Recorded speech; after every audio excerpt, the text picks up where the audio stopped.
Dan di segmen terakhir kali ini saya akan minta closing statement dari masing-masing narasumber. Saya ke Mas Yan terlebih dahulu. PR-nya cukup banyak dari diskusi kita malam hari ini. Apa kemudian ini juga akan sangat bergantung pada komentar persepsi masyarakat, persepsi netizen, Mas Yan? Bisa dibilang Oktober itu sebentar lagi. Dan legasi presiden di 1 tahun pertama gitu, itu terkait MBG nilainya jelek. Harapannya nanti di tahun kedua itu ada perbaikan. Dan perbaikannya itu sangat komprehensif gitu. Tidak hanya tadi yang disebutkan sama Dr. Tan, tidak hanya bicara gizi, kesehatan, tapi juga bicara tata kelola gitu. Dan itu harus dilakukan sekarang, kalau enggak nanti lebih repot. Kurang lebih seperti itu, Mas. Karena taruhannya persepsi di Oktober 1 tahun pemerintahan Prabowo Gibran ya? Betul. Oke. Mas Yuda? Ya, kalau saya lihat memang ini harus didasarkan pada pembuatan kebijakan publik yang bagus. Bahwa tidak ada kepentingan politik di situ. Yang kalau saya lihat selama ini mungkin 9 bulan pertama ya, dari MBG ini sangat kental sekali nuansa politiknya. Bahwa di sini ada politik ini bukan cuma politik dalam hal operasional ya, tapi anggaran juga di situ. Bahwa di sini ada 71T, kemudian mau ditambah lagi 100T, padahal banyak bermasalah, kurang siap dan sebagainya. Maka yang kita butuhkan adalah evaluasi. Evaluasi bahwa MBGN kalau mau nambah harus ada evaluasinya dong. Jangan sampai ketika mau nambah 100, mau nambah 335T, itu tanpa evaluasi. Jadi maksud Anda moratorium termasuk soal anggarannya? Harus mapping ulang?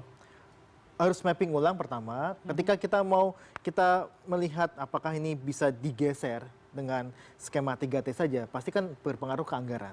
Nah, anggaran ini harus kita prudent. Entah itu dari penerimaan negaranya atau dari sumbernya, dan juga ketika kita mengeluarkan itu kita harus prudent, kemana-mananya itu harus prudent. Nah, yang kedua adalah kalau kita lihat sebenarnya ini kan masalah anggaran ini kan jangan sampai ke depan ini 335T itu diberikan tanpa ada evaluasi yang menyeluruh. Kita tidak ingin seperti itu, Mas. Kita ingin adalah bahwa 335T itu digunakan dengan sebaik mungkin untuk bisa meningkatkan gizi dari anak-anak kita. Jangan akhirnya ini berujung kepada, lagi-lagi kalau kita sangkut pautkan ketika ini ada keracunan dan sebagainya, sebenarnya ini bisa kita tuntut dengan pasal kerugian negara, pasal kerugian negara. Dan kita sebenarnya juga menanti sebenarnya ada class action dari KPAI, masyarakat yang memang dirugikan. Nah, makanya inilah yang kita harapkan. Di sini ada kerugian negara, ada kerugian masyarakat juga yang pasti harusnya dievaluasi sebelum pemerintah menambah anggaran dari MBG. Itu dari sisi anggaran. Oke, jadi berhenti itu harus lebih banyak yang kemudian dievaluasi ya. Oke, Pak Jasra, terakhir dari Anda. Ya, dari 4 prinsip pelindungan anak itu kan adalah kepentingan terbaik bagi anak. Nah, saya kira program MBG ini di awal kan melihat kepentingan itu ya, melihat situasi status gizi anak kita, stunting dan seterusnya gitu ya. Tapi kita lihat caranya nampaknya ya perlu dievaluasi secara menyeluruh gitu. Saya kira pemerintah belum terlambat lah gitu ya. Dan kita menginginkan jangan sampai ada korban selanjutnya gitu ya. Karena bagi kita satu anak itu sudah banyak gitu ya. Apalagi anak sendiri kan tidak mengerti dan mengetahui bagaimana mendeskripsikan situasi kesehatannya. Dan ditambah dengan situasi-situasi makanan yang tidak sehat tadi. Nah, dan oleh sebab itu negara saja terbatas mengetahui situasi kesehatan anak kita yang ada di keluarga. Ditambah dengan MBG dengan situasi yang tidak aman dan tidak nyaman gitu ya. Dan tentu terkait tumbuh kembang anak kita menjadi bermasalah dalam jangka panjang gitu ya.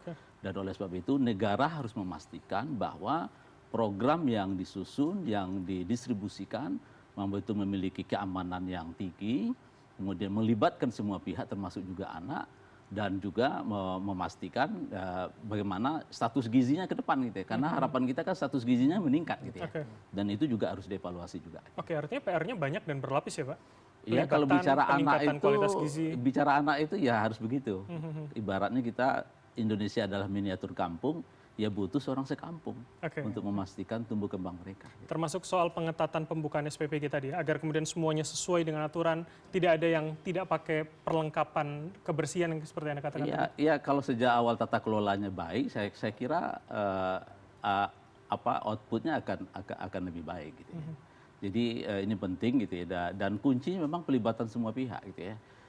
Di Indonesia ini apalagi dengan jiwa gotong royong, saya kira semuanya akan bantu lah, apalagi bicara isu anak ini semuanya peduli gitu ya, apalagi bicara soal generasi emas gitu ya. Saya kira prasyarat ke sana harus kita siapkan dengan secara baik. Gitu. Oke, karena waktu berjalan 20 tahun lagi kita akan 2045. Ya.